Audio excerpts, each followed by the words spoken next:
Hi guys, welcome back to my channel. My name is Sally and let's talk about books. So I was just thinking what video should I bring to you guys, and I decided I hadn't really made a recommendation video for you guys, so this is gonna be it. And it's gonna be a very particular recommendation video. These are all books that gave me butterflies in my stomach. So if you want a cute butterfly producing book, this is gonna be my recs for that. So let's get just right into it. The rain messes up my audio, I'm gonna be upset. The first book I have is A Soulmate Question by Christina Lauren. I recently read this, and what took me so long to pick up this book and read it? Because honestly, it's the cutest thing ever. It was so cute, loved it. I am really a big Christina Lauren girly. I really like their writing style. It is in third POV, and that intimidated me a lot at first. I don't read a lot of third POV books. It's not my preference, not my favorite. With this one though, third POV is not a thing with this one, because it makes you forget. The third POV here, in my opinion, is written so well. I just forgot it was in third POV at some point. So good. So don't be worried about third POV in this book. And this book basically is about Jessica Davis. She's a single mom, and Jess and her best friend Feesy is getting her own book. So this is just a fun fact, but I'm very excited about this. Anyway, Jess and Feesy are regulars at this coffee shop, and this man always, every single day, comes in to get his coffee in the morning.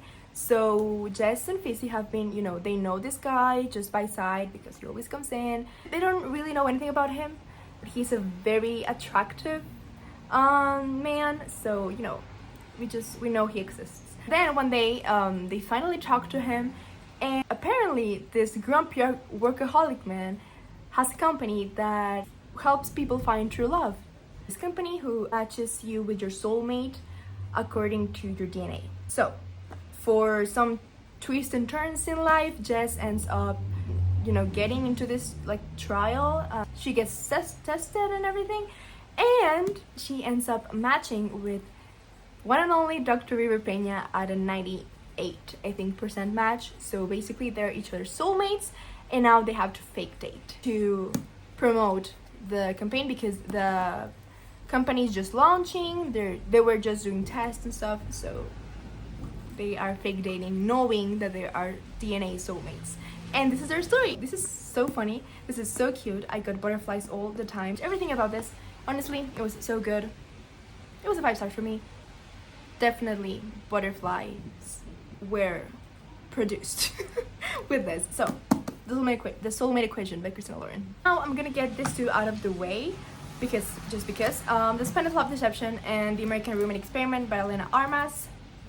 I love these books so much. This is the indie edition, the one that first came out, and then this is already by the publisher, so they are very much different sizes and heights, and that does kind of bother me.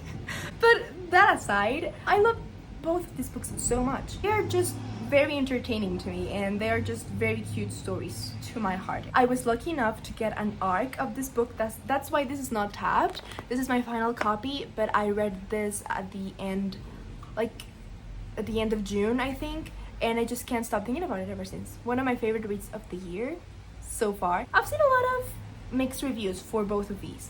Personally, I love them. I was very entertained the entire time. Were they perfect? No. Do I care? Also no. I just love them so much. They were so cute. Basically, in this book we follow Catalina Martin, Lina. She is a Spanish woman living in New York City, and all of her family is in Spain, and she happens to have a wedding for one of her family members in Spain, but she does not have a date to attend this wedding with. And she needs a date because she can't show up alone. Her ex-boyfriend's gonna be there, and just showing up alone is not an option. So she needs a date for this wedding, and the clock is ticking. We have no time, and she really needs a date to this wedding. The only person who volunteers to go to this wedding with her and be her fake date is Mr. Aaron Blackford, which also turns out to be her rival at work. So they work together. They have this rivalry dynamic going on. They do not like each other very much. They end up striking a deal to fake date in front of Lina's entire family in Spain. So yeah. And now for the American Women experiment, here we follow Rosie, Lena's best friend, and Rosie just recently quit her job.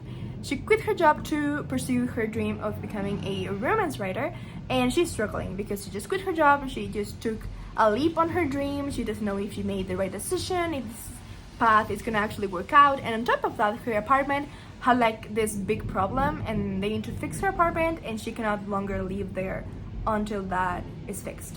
So she needs a place to stay for a little while and she has none. She has nowhere to go. Coincidentally, Lena's apartment is free and Lena is out of the country doing some, important stuff, but the apartment is free. And Rosie is like, you know what? My best friend, I know in my heart she will lend me her apartment because I have nowhere else to go. And the apartment is free. So I have a key, I'm gonna just stay there for a few days and then I'll find a new place, She settles in Lena's apartment and on the first night she's there, someone tries to break in. Only it turns out it's not a break-in and the person who tries to get into the apartment is Lucas Martin, Lena's cousin, which Rosie had a years-long crush. And turns out Lena had actually already lent that apartment to her cousin Lucas. He was going to stay there for a few weeks. Rosie had no idea and now they are roommates. And this is a friends to lovers. It is a slow burn. It is just absolutely amazing. It is one of my favorite reads of the year and it's so good. 5 stars for both of these. Definitely butterflies everywhere with both of these books. So then we have The Cheat Sheet by Sarah Adams, and here we follow Bree and Nathan. And Bree is a ballet teacher and Nathan is a professional football player. They've been best friends for years and years and years and years. And they've also been painfully in love with each other for years and years and years. But they have never confessed their feelings for each other because, they don't want to be in the friendship and all that stuff. But basically, they are painfully in love with each other. And it's also painfully obvious, but both of them are just so oblivious to this fact. And they end up having to fake date to help his image as a football player. So she offers to help him and they do, and that's when the lines of friendship, is this real, not real, start to blur. Feelings for each other were there since the very beginning. It was painfully obvious. It's a very short read. It's the cutest thing ever. It's the cutest thing ever. If you like cheesy, little, cute, light rom-coms, this is a perfect option because it is really cheesy, but honestly in the cutest way possible. Like, honestly, it's so cute. So definitely butterflies everywhere with this one. And yeah, so The Cheat Sheet by Sarah Adams. Next up is Marriage for One by Ella Mays, and you guys, this book is one of my all-time comfort reads in life. I love this book so much. I go back to it constantly to read my favorite scenes, and it's frequently on my mind, and it's been quite a while since I've read this. It's just very close to my heart. I love this book so much. Okay, basically in here we follow Jack and Rose. They end up in an arranged marriage for mutually beneficial purposes.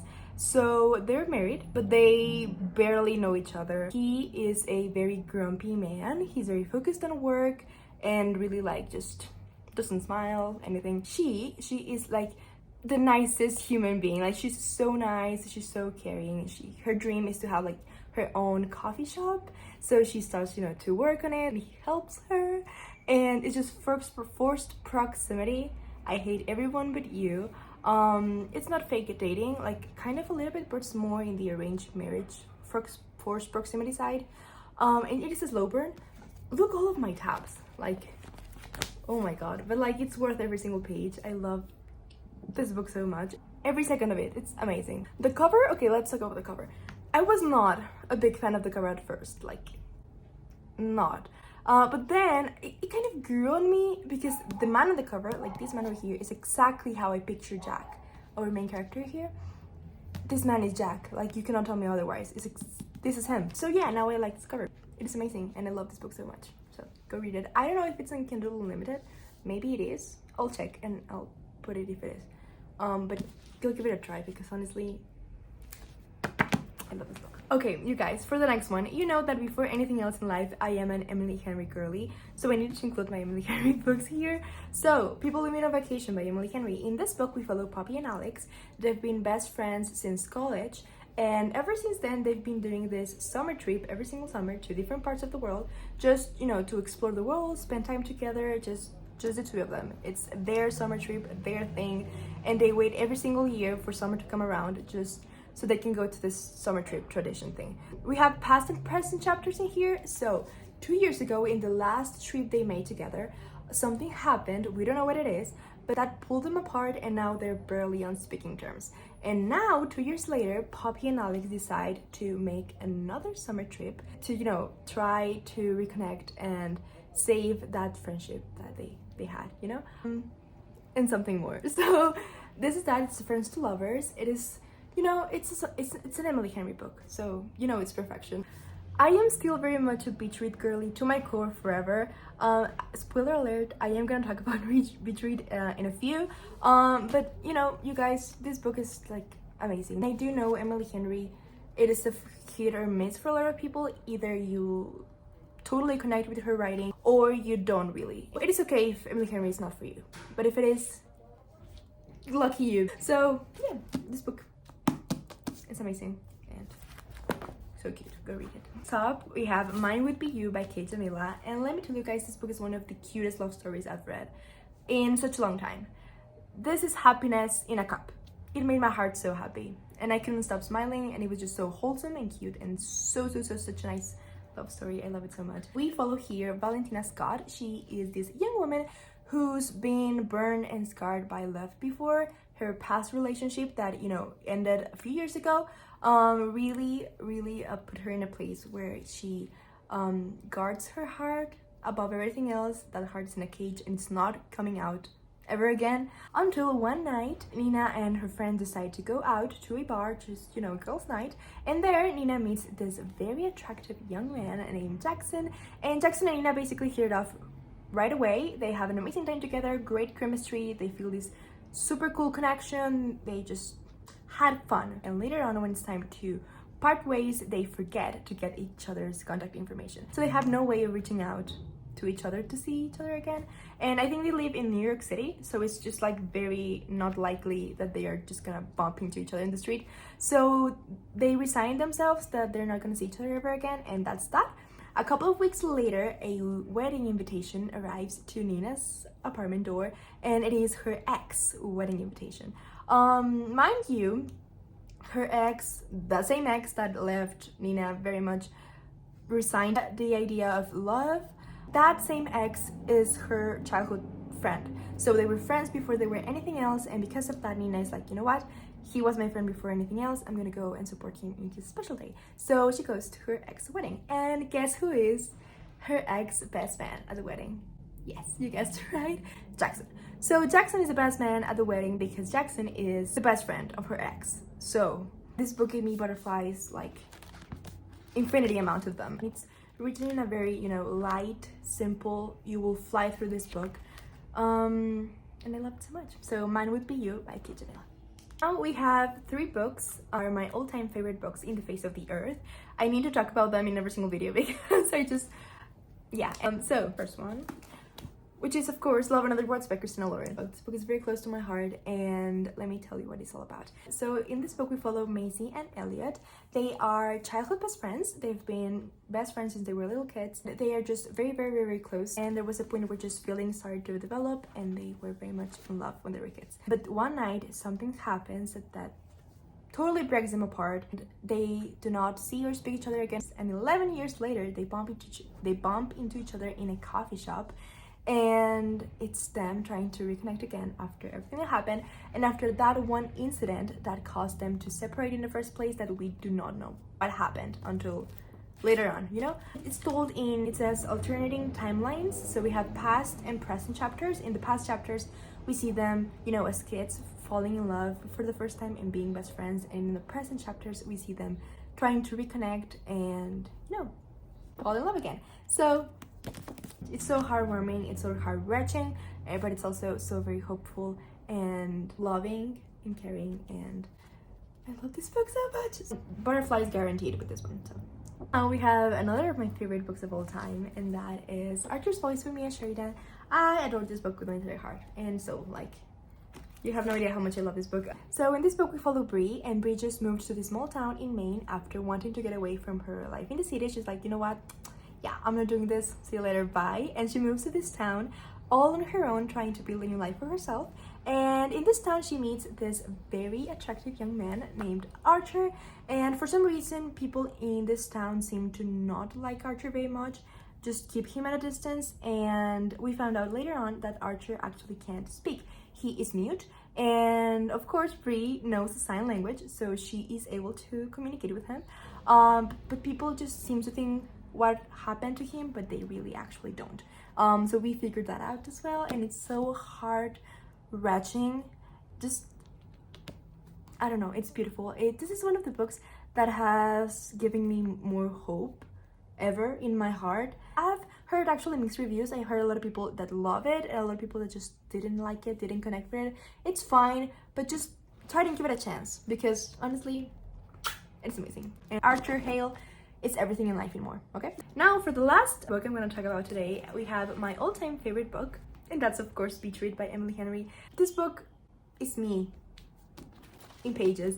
And in this book, we follow January and Gus. January just moved to this small town to fix this house that was left to her after something happened. And her neighbor next door happens to be Augustus Everett. And they were, once upon a time, classmates at college. They were studying the same major. They were together in college. And now they're both successful authors. He writes literary fiction and she writes romance. They are now in this small town, being the only two big authors there.